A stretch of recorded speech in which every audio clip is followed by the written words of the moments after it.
في ناس بتقول لك البي سي دبل اي ملوش لازمه، وناس تانية تقول لك لا ده مهم جدا ومفيد للاستشفاء العضلي، وفي النص تلاقي حد جه قال لك لا خد اي دبل اي افضل واشمل. طيب مين الصح وتجيب بي سي دبل اي ولا اي دبل اي؟ وهل لو بتكمل احتياجك من البروتين هيفرقوا معاك اصلا ولا ملهمش لازمه؟ تعال اقول لك الخلاصه وافهمك الموضوع ببساطه، وهقول لك رايي الشخصي في الاخر. طيب يعني ايه البي سي دبل اي؟ هو اختصار برانشد تشين امينو اسيد، بالعربي الاحماض الامينيه متفرعه السلسله، وهو عباره عن 3 احماض امينيه اساسيه: الليوسين والايزوليوسين والفالين، واللي اهمهم واشهرهم هو حمض الليوسين. وده ليه مهم؟ لانه بيشتغل زي الزرار كده، او بيدي الاشاره لعمليه البناء العضلي. يعني لما جسمك يدخل له كميه ليوسين كافيه وعاليه، كانه هيدي اشاره للجسم كده بيفتح الزرار في عمليه بناء عضلي ماسل سينسز. بس هنا بقى بتيجي المشكله، هل زرار التشغيل لوحده ممكن يبني؟ اكيد لا.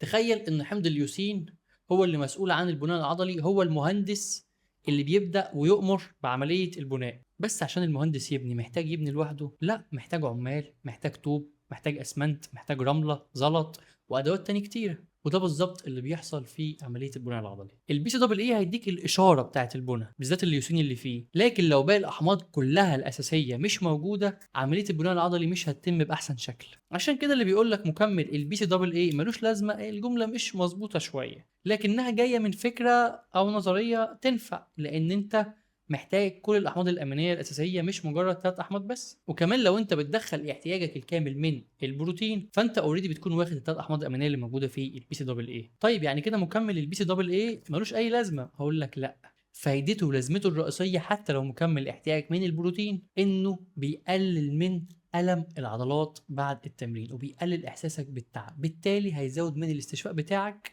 خصوصا لو شدة تمرينك عالية أو ماشي على دايت قاسي. وده من ناحية الاستشفاء، لكن لو بتتكلم على البناء العضلي الحقيقي فأنت محتاج كل الأحماض الأمينية مش 3 بس. أتمنى تكون عرفت الفرق هنا. وهنا يجي دور الاي دبل اي، اختصار Essential Amino Acids، أحماض أمينية أساسية. وده عبارة عن 9 أحماض أمينية كاملة. وكلمة أساسية هنا مش معناها حاجة مهمة، هي جاية هنا أساسية من إن الجسم مش بيعرف يصنعها، محتاج ياخدها من مصدر خارجي سواء أكل أو مكمل، عشان كده اسمها أساسية. أما ترجمهاش يعني ترجمة حرفية. وال9 أحماض اللي هنا من ضمنهم ال3 أحماض اللي قلنا عليهم في البي سي دبل اي، اللي هم الليوسين والايزوليوسين والفالين. يبقى البي سي دبل اي 3 أحماض أمينية، والاي دبل اي هم ال3 أحماض دول زائد 6 أحماض أمينية أساسية كمان.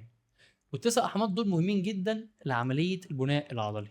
عشان كده لو تختار بين الاثنين او هتقارن بينهم من ناحيه البناء العضلي، اكيد طبعا نروح ناحيه الاي دبل اي، لانه اكبر واشمل وقريب لفكره البروتين الكامل.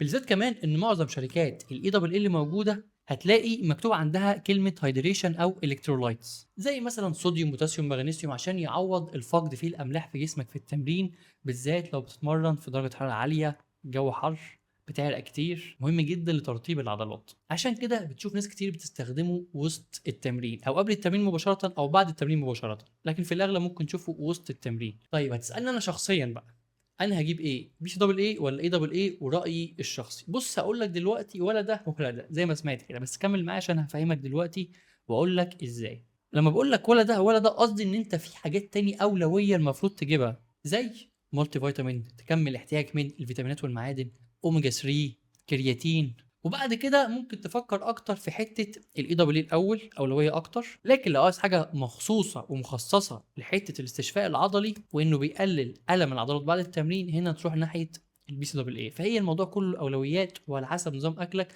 وتمرينك وهدفك، والناس كلها مختلفه عن بعض.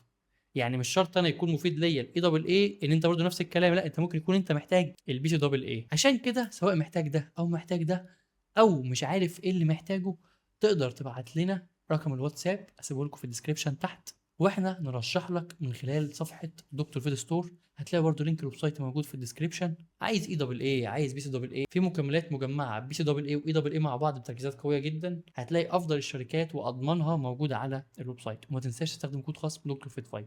واتمنى تكون الصوره وصلت لك بشكل بسيط وفهمت الموضوع. ممكن تعمل سيف للفيديو وتخليه مرجع ليك وتبعته لاصحابك عشان كله يستفيد. ولو عاوزين نتكلم عن موضوع معين او مكملات معينه، اكتبوا لنا برضو في الكومنتس ونجهزها ونعمل عنها حلقات كامله. وما تنساش جيت فيت وذ دكتور فيت. استنوا الحلقات الجايه.